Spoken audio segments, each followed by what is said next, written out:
امثال کی کتاب اس کا 23 باب اس کی 4 اور 5 آیت میں لکھا ہے،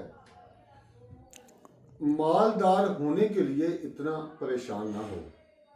یعنی اپنے آپ کو امیر بنانے کے لیے، زیادہ دولت اکٹھی کرنے کے لیے اتنا زیادہ کام نہ کر، اتنا فکر مند نہ ہو، اپنی اس دانش مندی سے باز آ، یعنی اپنی اس عقل سے باز آ، کیا تو اس چیز پر آنکھ لگائے گا جو ہے ہی نہیں، کیونکہ دولت یقیناً عقاب کی طرح پر لگا کر آسمان کی طرف اٹھ جاتی ہے۔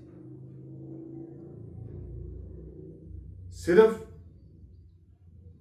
خداوند سے اپنی ضرورت کی چیزیں مانگیں تو خدا آپ سب کو وقت پر ہر چیز مہیا کرے گا۔ خدا آپ سب کو